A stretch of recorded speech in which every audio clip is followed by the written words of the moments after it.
Usama Islamic 313 को subscribe करें।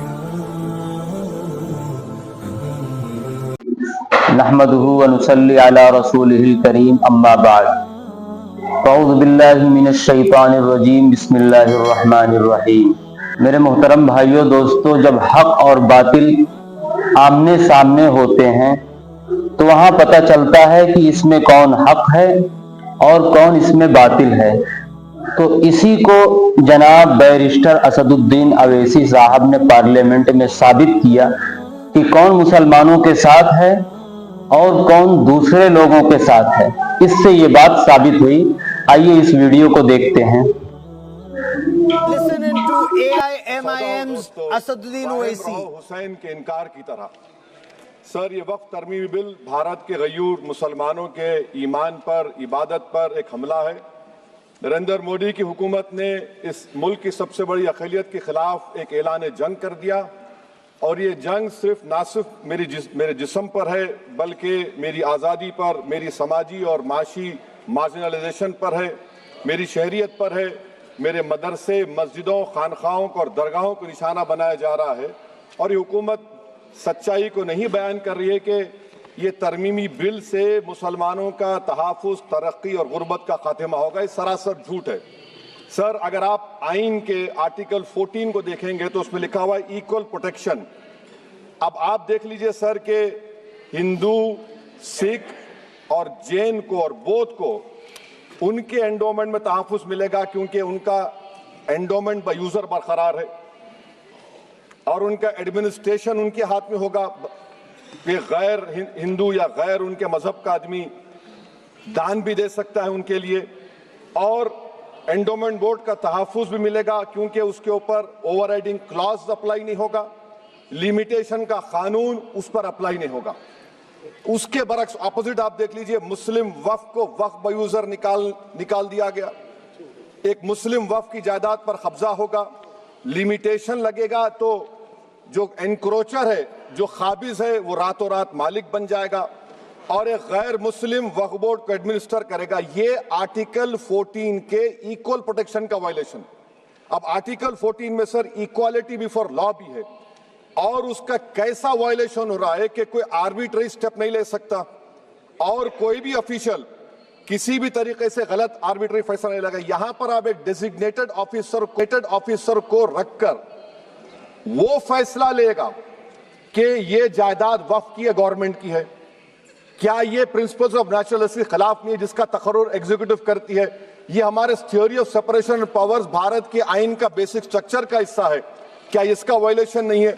Sir, article 25 का वायलेशन कैसे है कि आप मुसलमानों से वक्फ बाय यूजर छीन रहे हैं और फिर आप कर्ब कर रहे हैं वक्फ वाल औलाद को, मगर वहीं पर दूसरे धर्म के मानने वालों को उनके मजहब पर चलने की पूरी इजाजत है। लफ्ज जो आर्टिकल 25 में इस्तेमाल हुआ सर, वो इक्वली एंटाइटल्ड, यहां पर मुसलमानों के इक्वल एंटाइटल्ड नहीं हो रहा। अभी हम गृह मंत्री का, वजीर दाखिला का यहां पर उनका हमने तकरीर सुनी, यहां पर वो ये कहते हैं, वजीर दाखिला, शायद वो कटमुल्ला की जबान ना कह दें, वजीर दाखिला कहने पर वजीर दाखिला ने अपने बयान में कहा कि बोर्ड और काउंसिल जो होगा वो वक्फ इस्लाम से अलग है। सर, अगर ये बात सच है आपकी, तो फिर आपको ये कानून बनाने की जरूरत ही नहीं है। आप एक नॉन स्टैट्यूटरी बॉडी बना दीजिए। ये जो कानून बन रहा है ना सर, ये आर्टिकल 26 इसका सोर्स है, और आर्टिकल 26 जब इसका सोर्स है तो आर्टिकल 26 का ABCD क्या कहता है कि रिलीजियस डिनोमिनेशन को अपने मजहब के अफेयर्स खुद चलाना, मूवेबल इमूवेबल प्रॉपर्टी को लेना और एडमिनिस्टर करना। जब हिंदू धर्म को, बौद्ध धर्म को, सिखों को यह राइट दिया गया है, तो आप कैसे मुसलमानों से छीन रहे हैं? तो ये आर्टिकल 26 का ग्रेव वायलेशन है। तो सर, अब वक्फ बाय यूजर का मामला देखिए, मिनिस्टर साहब ने कहा कि एंक्रोचमेंट हो रहा है, 17,000 एंक्रोचमेंट हुए हैं। तो यही नरेंद्र मोदी की हुकूमत ने 2014 में उस वक्त के मंत्री ने एक Waqf properties eviction of unauthorised occupants bill को इंट्रोड्यूस किया। आपने विड्रॉ कर लिया 2024 में उसको। क्यों विड्रॉ किया सर आपने? जब आप मान रहे थे कि एंक्रोचमेंट हो रहा है तो आपने बिल को विड्रॉ कर लिया। अच्छा सर, अब वक्फ बाय यूजर को आपने निकाल दिया, माने कंडीशन क्या लगाए कि अगर उसमें डिस्प्यूट होगा और गवर्नमेंट प्रॉपर्टी होगी। सर डिस्प्यूट तो है, मिसाल के तौर पर मोहिबुल्लाह साहब जिस मस्जिद के इमाम है, पार्लियामेंट के सामने मस्जिद है सर, 123 प्रॉपर्टीज में मस्जिद है, डिस्प्यूट चल रहा है। कल कलेक्टर या डिस्ट्रिक्ट ऑफिसर बोलेगा कि भाई साहब ये गवर्नमेंट प्रॉपर्टी है, स्टिकर लगा दिया जाएगा, मस्जिद बंद, गवर्नमेंट प्रॉपर्टी हो गई, होगी ना सर।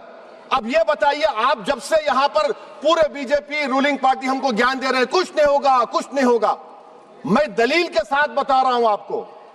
ये मस्जिद दिल्ली गवर्नमेंट बोलती हमारी है, वक्फ दिल्ली वक्फ बोलता हमारी है, तो सर वक्फ बाय यूजर, अगर मैं अपनी गवर्नमेंट के खिलाफ वक्फ बोर्ड वक्फ बाय यूजर इस्तेमाल नहीं करेगा तो क्या है सर। अच्छा, ये अमेंडमेंट जब हो जाएगा तो मुझे कहने दीजिए सर, सिर्फ प्राचीन मंदिरों की हिफाजत होगी, मस्जिदों की नहीं होगी। अब सर आप आ जाइए, अगर डिस्प्यूट मेरा एंशिएंट मॉन्यूमेंट से वक्फ का, एक मिसाल दे रहा हूं, दिल्ली में 172 वक्फ प्रॉपर्टीज एएसआई कंट्रोल में है, मैं तो हार ही गया वो, क्योंकि मेरे पास डॉक्यूमेंट नहीं है। आप कह रहे हैं कि डॉक्यूमेंट चढ़ाओ, अगर मेरा गवर्नमेंट से डिस्प्यूट चल रहा है मैं तो क्लेम ही नहीं कर सकता, क्योंकि आप जज बनेंगे, आप ही फैसला करेंगे, और जब तक आप फैसला नहीं करते वो वक्फ की प्रॉपर्टी नहीं होगी, वो प्रोविजन डाल दिया आपने। अच्छा, अगर मेरा डिस्प्यूट एनक्रोचर से होगा सर, तो एनक्रोचर में तो आपने तो 107 को डिलीट कर दिया, आप रातों रात खाबिस को, एनक्रोचर को मालिक बना रहे हैं। सर मैं ये पूछना चाहता हूं आपके जरिए हुकूमत से, एक मुंबई में एक बहुत बड़े दौलतमंद है, खोजा बरादरी का यतीम खाना था, उन्होंने 2004 या 5 में 22 करोड़ में खरीद लिया। वो केस सुप्रीम कोर्ट में कि आप उनको मालिक बनाना चाहती है लिमिटेशन एक्ट अप्लाई करके, हमको बताइए, हम जानना चाह रहे हैं। और सच्चर कमेटी ने सर 2007 में कहा कि दिल्ली के 123 प्रॉपर्टीज की मार्केट वैल्यू 6000 करोड़ की। आज हम 2025 में आ गए, क्यों आप उन प्रॉपर्टीज के खिलाफ पड़े हुए? 1976 में उस वक्त के वजीर आजम इंदिरा गांधी लेटर लिखा, इसको आप दे दीजिए, मगर आप उसको मानने को तैयार नहीं है। तो सर और एक जो झूठ फैलाया जा रहा है, management, empowerment, efficient development. Sir this bill takes any management from the hands of Muslims, disempowers the Waqf in comparison to any other stakeholder, takes away the efficiency of administration and hampers development. Waqf disempowerment in the name of efficiency, inefficiency is being created. The progress of development from pre-independence till today is sought to be destroyed. Sir अभी हमारे home minister साहब ने फजल पुकाया case का जिक्र किया। Sir मैं आपसे गुजारिश करूंगा कि होम मिनिस्टर जरा अच्छे लोगों को रखकर इंफॉर्मेशन ले, फजल पुकाया का ऑबिटर क्या है? इट इज ऑबिटर, वो रेशो डेसोडेंडाई नहीं है जो आपने कहा है। अच्छा सर, शेड्यूल ट्राइब के बारे में कहा, क्या शेड्यूल ट्राइब में मुसलमान नहीं होते? शेड्यूल कास्ट में नहीं होता मुसलमान, शेड्यूल ट्राइब में मुसलमान होता। तो क्या आर्टिकल 25 मेरा चला गया, आर्टिकल 26 चला गया, आर्टिकल 14 चला गया, 15 चला गया, 29 चला गया? लक्षद्वीप का एक मुसलमान एमपी है, क्या उसको राइट नहीं है क्योंकि ट्राइबल है? क्या कह रहे हैं आप? इस ऐवान को क्यों गुमराह कर रहे हैं आप शेड्यूल ट्राइब के नाम पर? सर और एक चीज जो आपको बता रहा हूं सर, अब आप जब आर्टिकल 26 से मेरा सोर्स है, तो आप सेंट्रल वक्फ काउंसिल में 22 में से 11 आप नॉन मुस्लिम को बना सकते हैं, रिलीजन न्यूट्रल आपने कह दिया, और आप बनाएंगे, क्यों बनाएंगे आप? स्टेट वक्फ बोर्ड में 7 नॉन मुस्लिम होंगे और 4 मुसलमान, क्यों होंगे? क्योंकि आप लॉ में 95 में डायरेक्ट मैनेजमेंट में ले सकते हैं 5 साल के लिए। आप वक्फ बाय यूजर को आप कलेक्टर डिस्ट्रिक्ट ऑफिसर बोलेगा ये वक्फ की प्रॉपर्टी नहीं है, तो वो वक्फ बोर्ड खामोश बैठ जाएगा, कुछ एक्शन ही नहीं लेगा, क्योंकि वो आपके प्यादे हैं। अच्छा, जब आप नॉमिनेट करेंगे सर मैं मोदी गवर्नमेंट के खिलाफ नो कॉन्फिडेंस ला सकता हूं, मगर वक्फ बोर्ड का चेयरमैन जो नॉमिनेट होगा उसके खिलाफ नो कॉन्फिडेंस नहीं ला सकते, हम बिल्कुल नहीं ला सकते। क्या मजाक है बताइए आप? ये डेमोक्रेसी है। नॉमिनेट भी स्टेट गवर्नमेंट करेगी, वो अगर डिक्टेटर बन जाएगा जैसा आज भारत में हो रहा है तो वो भी नहीं हटेगा। कम से कम यहां पर तो इलेक्शन है, वहां पर तो आप 5 साल झेलते रहो उसको। अच्छा सर, अब ये जो क्लॉज 11 और क्लॉज 9 आप 16AA से देखिए, where the qualification of the members of the board has been limited only to 3 categories. contained in 14(1)(c). Intention is very clear that the majority is to be packed with non-Muslims. So who will defend my interests, sir? If I cannot depend on the State Waqf Board, Central Waqf Council, which are going to comprise non-Muslims, this in itself is a clear violation of Article 26, 14 and 15, sir. अच्छा sir, CO पहले 95 में था कि word मुस्लिम, आपने गायब कर दिया उसको। अरे आखिर क्यों इतनी नफरत है आपके लफ्ज मुसलमान से?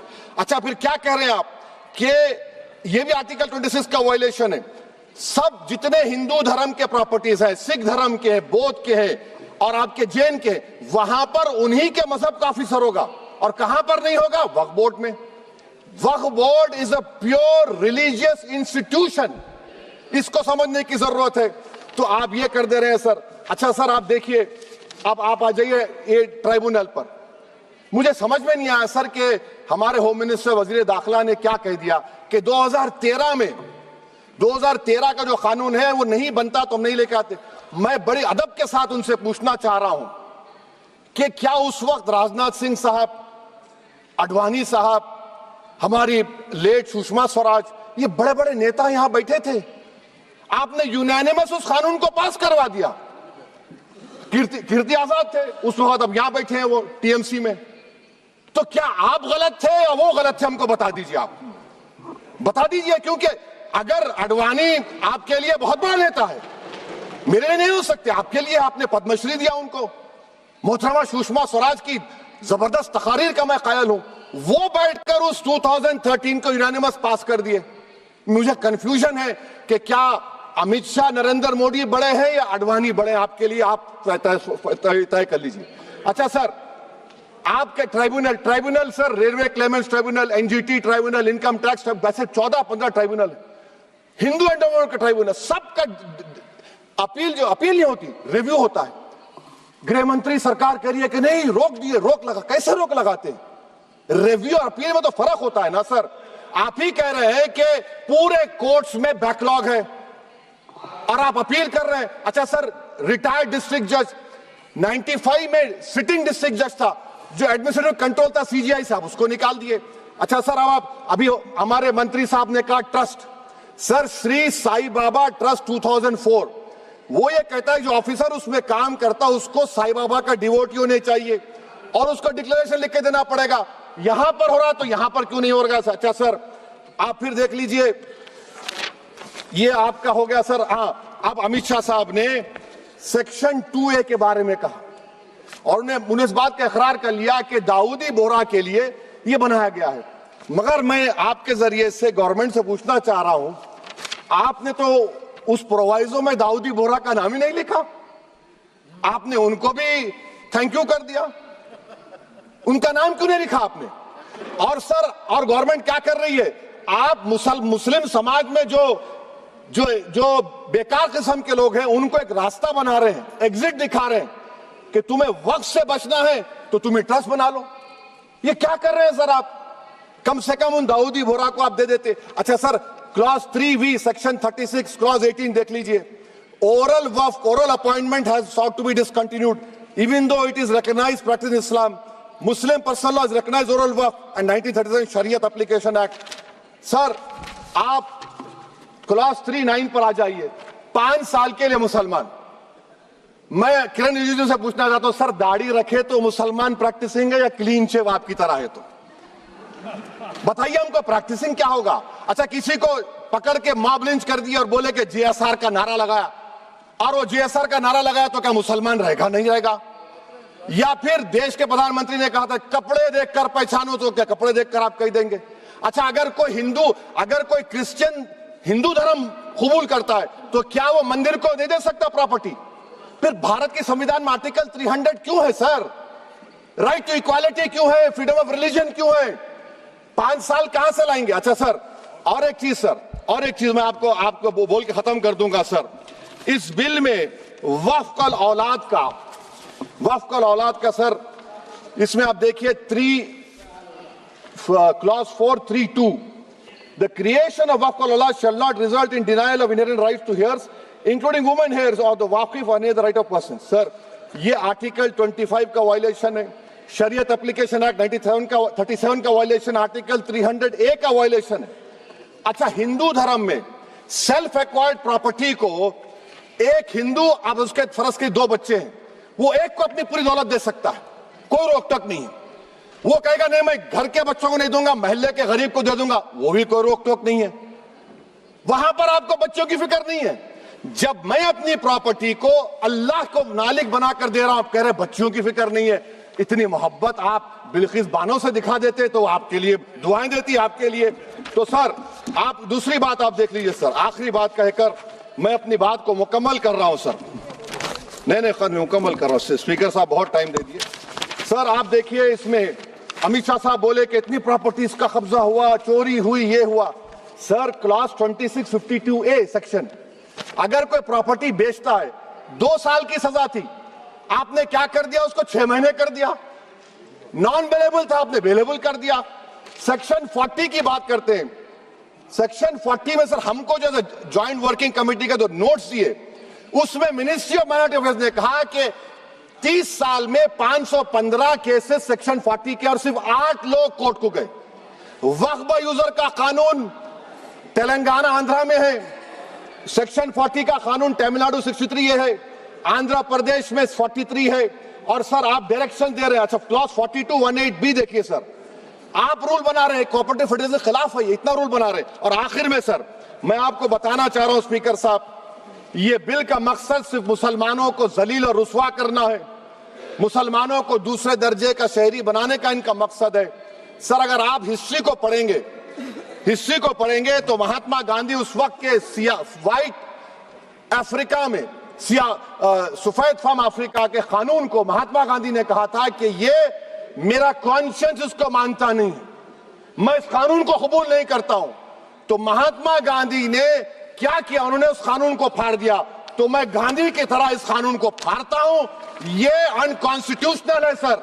इस देश में झगड़े पैदा करने का काम बीजेपी करना चाहती है मस्जिद और मंदिर के नाम पर, इसीलिए मैं इसका कंडेम करता हूं। और मैं आपसे गुजारिश करता हूं कि मैंने अपने 10 अमेंडमेंट दी है, आप इसको कबूल करिए सर, मुझे बोलने का मौका दीजिए और उस पर डिवीजन का मैं डिमांड भी करूंगा। Thank you sir.